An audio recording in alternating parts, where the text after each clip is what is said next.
Sama Dewan Pembina DPP Sahabat Ganjar dan kami juga masih menghubungi pengamat politik Kusnanto Anggoro. Selamat sore Mas Fasleza. Selamat sore Mbak Anissa. Baik, Mas, Ganjar Pranowo disebut karakternya mirip dengan Presiden Joko Widodo. Miripnya seperti apa?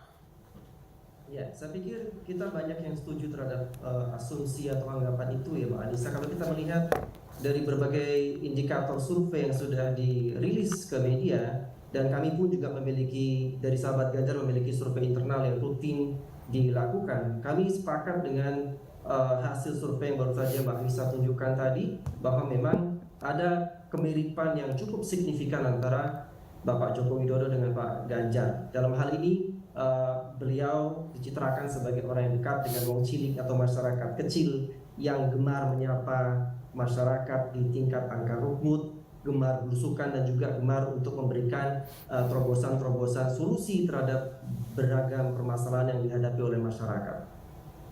Baik, Mas Fahlesa, sejauh ini bagaimana karakter seorang Ganjar Pranowo di mata para relawan?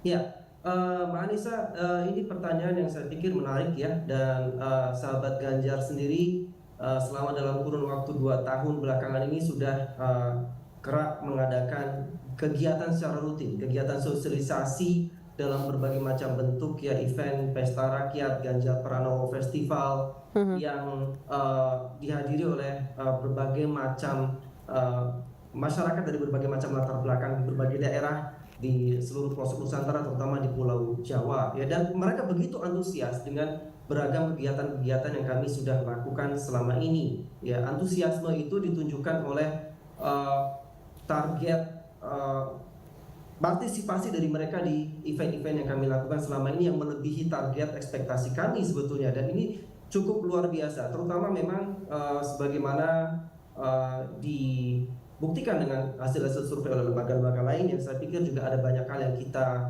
setuju bahwa memang Pak Ganjar cukup kuat di daerah-daerah di Pulau Jawa, Jawa Tengah, Jawa Timur ya, dan juga beberapa daerah di Sumatera. Di kantong-kantong suara basis suara Pak Ganjar, saya pikir masyarakat begitu antusias, dan ini menjadi tantangan bagi kami bagaimana ke depan agar juga di masyarakat yang belum Pak Ganjar popularitasnya belum begitu tinggi, kita akan coba sasar di daerah-daerah tersebut.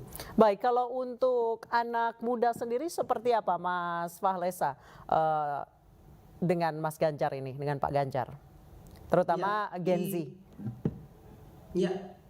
Di survei kami, survei internal kami, Mbak Anissa, bahwa memang Pak Ganjar justru cukup mendapatkan respon yang positif di kalangan generasi Z. Ya, generasi Z adalah generasi pemilih pemula yang menurut statistik KPU besok di tahun 2024, pemilih pemula ini adalah porsi yang cukup signifikan di antara semua basis pemilih ya, dari basis usia. Dan saya pikir di survei kami menunjukkan bahwa cukup signifikan sentimen positif generasi Z atau pemilih pemula ini terhadap citra, popularitas dan juga elektabilitas Pak Ganjar, Mbak Anissa. Dan kita bersyukur untuk itu, dan arahan dari Pak Ganjar Pranowo memang ketika beliau hadir di Rakernas kedua kami di Surabaya beberapa waktu yang lalu, beliau tetap menginginkan kami di sahabat Ganjar terus fokus prioritas untuk menggait suara pemilih pemula, generasi Z dan juga generasi milenial. Baik, kalau menurut Anda Pak, apa yang membuat Pak Ganjar ini cukup populer di kalangan Gen Z? Apakah memang yang gayanya yang kasual gitu Pak?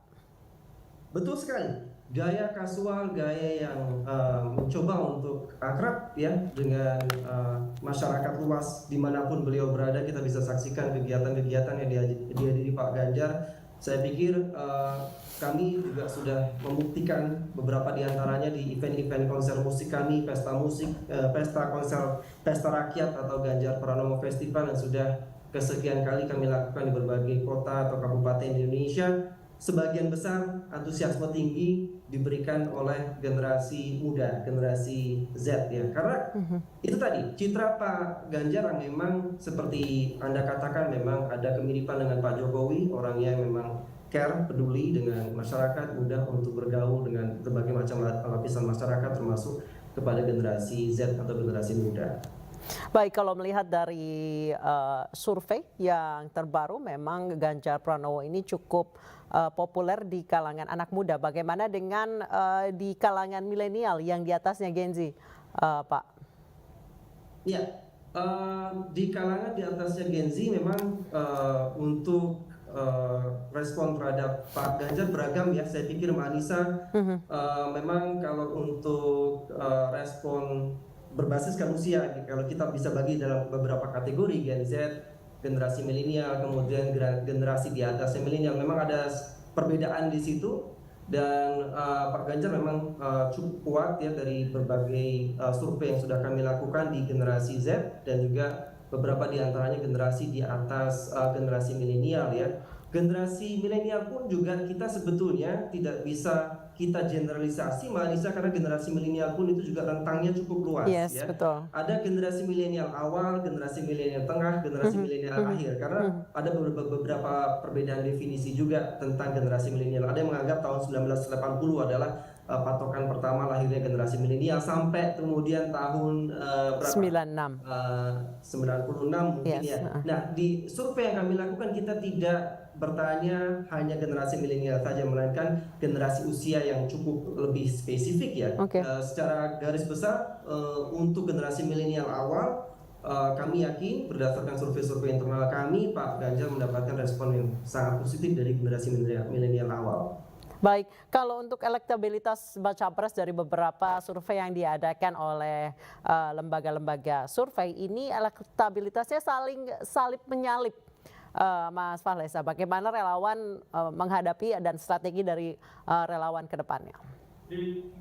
Ya, saya pikir survei-survei yang sudah dirilis ke media oleh berbagai macam lembaga survei itu bagi kami adalah referensi yang positif dan menjadi penyemangat bagi kami, Mbak Anissa ya, karena kami tidak melihat itu sebagai sebuah hal yang pasti yang harus kami telan mentah-mentah, karena bagaimanapun kami juga punya patokan sendiri Mbak Anissa, kami punya survei internal yang sudah lama kami lakukan. Tetapi apapun, kadangkala kalau Mbak Anissa perhatikan, kadangkala Pak Ganjar di urutan pertama, kadangkala di urutan kedua, pertama, kedua, dan saling menyalip dengan terutama dengan Pak Prabowo. Saya pikir itu hal yang wajar dan tidak menjadi demotivasi bagi kami sama sekali, baik itu Pak Ganjar di urutan pertama maupun di urutan kedua. Bagi kami relawan sahabat Ganjar, kami fokus pada kegiatan sosialisasi penggalangan dukungan Pak Ganjar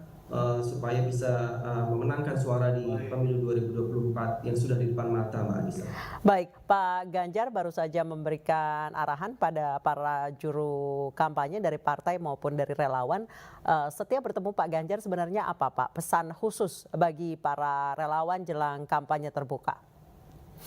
Ya, pertanyaan yang bagus sekali Mbak Anissa, dan seperti yang sudah kita dengar tadi ya dalam statementnya Pak Ganjar dalam arahan kepada para juru bicara relawan, dan saya yakin kata-kata yang diungkapkan Pak Ganjar Pranowo baru saja yang ditampilkan tadi itu juga disampaikan beliau seringkali kepada kami, ya, terutama diberikan catatan tebal dan hitam instruksi beliau di Rakernas kami kedua di Surabaya beberapa waktu lalu, bahwa bahkan Pak Ganjar sendiri menyampaikan, ayo semuanya relawan sahabat Ganjar ya untuk tetap solid dalam hal menjaga prinsip-prinsip agar dalam bersosialisasi menggunakan cara-cara yang baik, cara-cara yang santun, cara-cara yang damai, dan jauhkan hoax ya. Harus punya prinsip untuk anti hoax. Jadi kita nikmati pesta demokrasi kita bersama. Jangan kita terpengaruh dengan politik identitas. Kalau ada dari pihak kompetitor yang mencoba untuk menyebarkan hoax, kita respon dengan positif, kita respon dengan santun dan damai. Kita tunjukkan bahwa